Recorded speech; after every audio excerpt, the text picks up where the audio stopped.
Hello everyone, welcome back to my YouTube channel.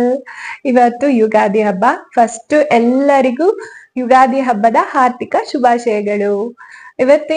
ಈ ವರ್ಷ ನಮ್ದು ಯುಗಾದಿ ಹಬ್ಬ ಬ್ಯಾಂಗ್ಳೂರಲ್ಲೇ ಸೆಲೆಬ್ರೇಟ್ ಮಾಡ್ತಾ ಇದೀವಿ. ಊರಿಗೆ ಹೋಗಿಲ್ಲ. ಸೊ ಯೂಶಲಿ ಪ್ರತಿ ಯುಗಾದಿ ಹಬ್ಬಕ್ಕೂ ನಾವು ಊರಿಗೆ ಹೋಗ್ತಿದ್ವಿ. ಮೇ ಬಿ ಫಸ್ಟ್ ಯುಗಾದಿ ಹಬ್ಬ ಅನ್ಸುತ್ತೆ ನಾನು ಬ್ಯಾಂಗ್ಳೂರಲ್ಲಿ ಸೆಲೆಬ್ರೇಟ್ ಮಾಡ್ತಾ ಇರೋದು. ಸೊ ನಂಗೆ ಯುಗಾದಿ ಹಬ್ಬ ಅಂದ್ರೆ ಫಸ್ಟ್ ನೆನಪಾಗದೆ ಊಟ. ಯಾಕೆ ಅಂದ್ರೆ ಯುಗಾದಿ ಹಬ್ಬದ ದಿನ ಒಬ್ಬಟ್ಟು ಮಾಡ್ತೀವಿ. ಸೊ ಓಡೆ ಮತ್ತೆ ನಂಗೆ ಚಿತ್ರಾನ್ನ ಇಷ್ಟ ಆಗುತ್ತೆ. ಸೊ ಚಿತ್ರಾನ್ನ ಎಲ್ಲ ಮಾಡ್ಕೊಂಡು ತಿಂತೀವಿ. ಸೊ ನಂಗೆ ಯುಗಾದಿ ಹಬ್ಬ ಅಂದ್ರೆ ಹೊಸ ಬಟ್ಟೆ ಜೊತೆಗೆ ಊಟನೇ ನೆನಪಾಗೋದು. ಅದ್ರ ಜೊತೆಗೆ ಬೇವು ಮತ್ತೆ ಬೆಲ್ಲ ಕೂಡ ತಿಂತೀವಿ. ಸೊ ಅದು ತಿನ್ನೋದ್ ಮೂಲಕ ದಿನ ಪೂರ್ತಿ ಸ್ವೀಟೇ ತಿಂತೀವಿ ಅಂತಾನೆ ಹೇಳ್ಬೋದು. ನೆಕ್ಸ್ಟ್ ಡೇ ಬಂದು ನಾನ್ ವೆಜ್ ಇರುತ್ತೆ, ಹೊಸದುಡ್ಕು. ಎಷ್ಟು ಕಡೆ ಅದನ್ನ ಸೆಲೆಬ್ರೇಟ್ ಮಾಡ್ತಾರೆ ಅಂತ ಗೊತ್ತಿಲ್ಲ. ನಮ್ ಕಡೆ ಅಂತೂ ಫೇಮಸ್. ಸೊ ಇವತ್ತೇ ಡಿಸ್ಕಷನ್ ಸ್ಟಾರ್ಟ್ ಆಗ್ಬಿಟ್ಟಿರತ್ತೆ ಹಬ್ಬದ ದಿನನೇ, ನಾಳೆ ಏನ್ ಮಾಡ್ಬೇಕು, ಸೊ ಎಷ್ಟ್ ಕೆಜಿ ಮಟನ್ ತರಿಸ್ಬೇಕು, ಆತರ ಎಲ್ಲ ಡಿಸ್ಕಷನ್ ಆಗಿರುತ್ತೆ. ಓಕೆ, ಇವತ್ತು ವೆಜ್. ಸೊ ನಮ್ ಮನೆಯಲ್ಲಿ ನಾನು ಸಿಂಪಲ್ ಆಗಿ ಬ್ಯಾಂಗ್ಳೂರಲ್ಲಿ ಯಾವ ತರ ಸೆಲೆಬ್ರೇಟ್ ಮಾಡಿದೆ ಅನ್ನೋದನ್ನ ಈ ಬ್ಲಾಗ್ ಅಲ್ಲಿ ತೋರಿಸ್ತೀನಿ. ಅದ್ರ ಜೊತೆಗೆ ನಾನು ಹಾಕಿರೋ ಡ್ರೆಸ್ ಕೂಡ ನಾನು ಡೀಟೈಲ್ ಆಗಿ ತೋರಿಸ್ಲೇಬೇಕು ಈ ಬ್ಲಾಗ್ ಅಲ್ಲಿ. ತುಂಬಾ ಚೆನ್ನಾಗಿದೆ. ನಾನು ಆಕ್ಚುಲಿ ಹೇಳ್ಬೇಕಂದ್ರೆ ಇಷ್ಟು ಒಳ್ಳೆ ಕ್ವಾಲಿಟಿ ಎಕ್ಸ್ಪೆಕ್ಟ್ ಮಾಡಿರ್ಲಿಲ್ಲ. ಬುಕ್ ಮಾಡಿದಾಗ ಬಂದ್ಮೇಲೆ ನಂಗೆ ತುಂಬಾ ಖುಷಿ ಆಯ್ತು. ನಾನು ಅನ್ಕೊಂಡೆ ಯುಗಾದಿ ಹಬ್ಬಕ್ಕೆ ಇದನ್ನ ಹಾಕಿ ನನ್ನ ವ್ಯೂವರ್ಸ್ಗೂ ತೋರ್ಸೋಣ. ಸೊ ಇಷ್ಟ ಆದ್ರೆ ಇದರಲ್ಲಿ ಇನ್ನ ಬಹಳಷ್ಟು ಕಲರ್ಸ್ ಇದೆ. ಸೊ ಅದನ್ನ ನೀವು ಬುಕ್ ಮಾಡ್ಕೋಬಹುದು. ಆಮೇಲೆ ರೀಸನಬಲ್ ಅಂತಾನೆ ಹೇಳ್ಬೋದು, ತುಂಬಾ ಏನು ಕಾಸ್ಟ್ಲಿ ಇಲ್ಲ. ಅಡ್ರೆಸ್ ಡೀಟೇಲ್ಸ್ ಕೂಡ ನಾನು ಇದ್ರಲ್ಲಿ ತಿಳಿಸ್ಕೊಡ್ತೀನಿ. Let's start the video. ಈ ಯುಗಾದಿ ಹಬ್ಬದಲ್ಲಿ ನಮ್ಮ ಬ್ಯಾಂಗ್ಳೂರು ನೋಡೋದಕ್ಕೆ ಒಂಥರ ಚಂದ. ಎಕ್ಸ್ಪೆಷಲಿ ಎಲ್ಲ ಕಡೆ ಎಲೆ ಉದ್ರಿ ಆಗ ಚಿಗುರುತ್ತಾ ಇರುತ್ತೆ.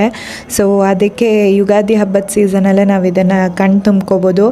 ನಮ್ಮ ಬ್ಯಾಂಗ್ಳೂರಲ್ಲಿ ಏನು ವಿಶೇಷ ಅಂದರೆ ಈ ಥರ ಒಂದು ಸೀಸನಲ್ ಫ್ಲವರ್ಸ್ ಅಂತಲೇ ಹೇಳ್ಬೋದು. ಇದು ಈ ಸೀಸನಲ್ಲಿ ಈ ಥರ purple colour, pink colour, white colour, light pink colour, ಈ ಥರ ಬ್ಯೂಟಿಫುಲ್ ಫ್ಲವರ್ಸ್ಗಳು ನಾವು ನೋಡ್ಬೋದು.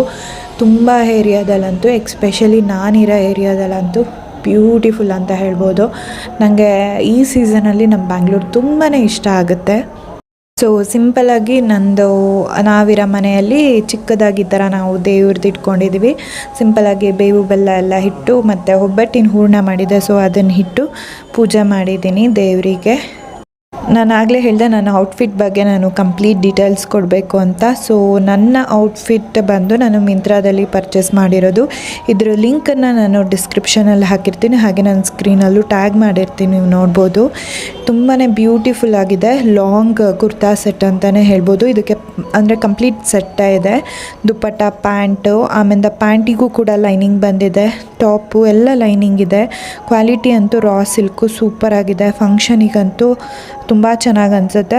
ಆಲ್ಮೋಸ್ಟ್ ಫುಲ್ ಹಾಮ್ ಇರುವಷ್ಟು ಸ್ಲೀವ್ಸ್ ಇದೆ. ದುಪ್ಪಟ್ಟದಲ್ಲೂ ಕೂಡ ಡಿಸೈನ್ ಇದೆ. ಸೊ ನೆಕ್ಕು ಕೂಡ ಬ್ಯೂಟಿಫುಲ್ ಡಿಸೈನ್ ಇದೆ. ಫುಲ್ ಥ್ರೆಡ್ ವರ್ಕ್ ಇದೆ. ಯಾವುದೇ ಥರ ಸ್ಟೋನ್ಸ್ ಆ ಥರ ಎಲ್ಲ ಏನೂ ಇಲ್ಲ. ತುಂಬಾ ಎಲಿಗೆಂಟಾಗಿ ಸೂಪರಾಗಿದೆ. ಹಬ್ಬ ಅಂದಮೇಲೆ ಚಿತ್ರಾನ್ನ ತಿಂದೇ ಇದ್ದರೆ ಹೇಗಾಗುತ್ತೆ. ಸೊ ನಮ್ಮನೆ ಬ್ರೇಕ್ಫಾಸ್ಟು ಚಿತ್ರಾನ್ನ ಆಗಿತ್ತು. ಸಿಂಪಲಾಗಿ ಹಾಗೆ ಚಿತ್ರಾನ್ನ ಮಾಡಿದ್ದೆ. ಸೊ ಬ್ರೇಕ್ಫಾಸ್ಟ್ ಚಿತ್ರಾನ್ನದಿಂದ ಮುಗೀತು. ಬಟ್ ಅದ್ರ ಜೊತೆಗೆ ಒಬ್ಬಟ್ಟು ಕೂಡ ಮಾಡಿದೆ. ಒಬ್ಬಟ್ಟು ಆಲೂಗೆಡ್ಡೆ ಪಲ್ಯ ಕಾಂಬಿನೇಷನ್ ಅಂದರೆ ನನಗೆ ತುಂಬ ಇಷ್ಟ, ಫೇವ್ರೆಟ್ ಅಂತ ಹೇಳ್ಬೋದು. ನನ್ನ ಒಬ್ಬಟ್ಟನ್ನ ಸ್ವಲ್ಪ ಇಗ್ನೋರ್ ಮಾಡಿ, ನನಗೆ ಅಷ್ಟು ಚೆನ್ನಾಗಿ ಮಾಡೋಕ್ಕೆ ಬರಲ್ಲ. ಸೊ ಹೂರಣ ತುಂಬ ಚೆನ್ನಾಗಿ ಮಾಡ್ತೀನಿ, ಬಟ್ ಅದು ತಟ್ಟೋ ಟೈಮಿಗೆ ಅಷ್ಟು ಸರಿಯಾಗಿ ಬರಲ್ಲ ನನಗೆ. ಸಿಂಪಲಾಗಿ ಮಾಡಿದ್ದೀನಿ. ನಮ್ಮಿಬ್ಬರಿಗೆ ಹಾಗಷ್ಟು ಮಾಡ್ಕೊಂಡಿದ್ದು. ಅದ್ರ ಜೊತೆಗೆ ನನ್ನ ಫೇವ್ರೆಟ್ ಮಸಾಲೆ ವಡೆ ಅಂದರೆ ನನಗೆ ತುಂಬ ಇಷ್ಟ. ಸೊ ಹಬ್ಬದ ದಿನ ಹೇಗೆ ಮಿಸ್ ಮಾಡೋದು, ಅದು ಕೂಡ ಮಾಡಿದ್ದೆ. ಈ ವರ್ಷ ಇಷ್ಟೇ ಸಿಂಪಲ್ ಆಗಿ ಹಬ್ಬ ಮುಗಿಸಿದೀನಿ. ಐ ಹೋಪ್ ನೀವು ಎಲ್ಲರೂ ಚೆನ್ನಾಗಿ ಹಬ್ಬ ಸೆಲೆಬ್ರೇಟ್ ಮಾಡಿದ್ದೀರಾ ಅನ್ಕೋತೀನಿ. ನೀವೆಲ್ಲ ಏನಾದ್ರು ಡಿಫ್ರೆಂಟ್ ಆಗಿ ಬೇರೆ ತರ ಹಬ್ಬ ಮಾಡ್ತೀರಾ ಅಂದ್ರೆ ನಂಗೆ ಕಮೆಂಟ್ ಅಲ್ಲಿ ತಿಳಿಸಿ. ಇನ್ನ ಯಾರೆಲ್ಲ ನನ್ನ ಚಾನಲ್ಗೆ ಸಬ್ಸ್ಕ್ರೈಬ್ ಮಾಡಿಲ್ಲ, ಆದಷ್ಟು ಬೇಗ ಸಬ್ಸ್ಕ್ರೈಬ್ ಮಾಡಿ ಅಂತ ಹೇಳ್ತಾ ಇಲ್ಲಿಗೆ ಬ್ಲಾಗ್ ಮುಗಿಸ್ತಿದ್ದೀನಿ. Thank you.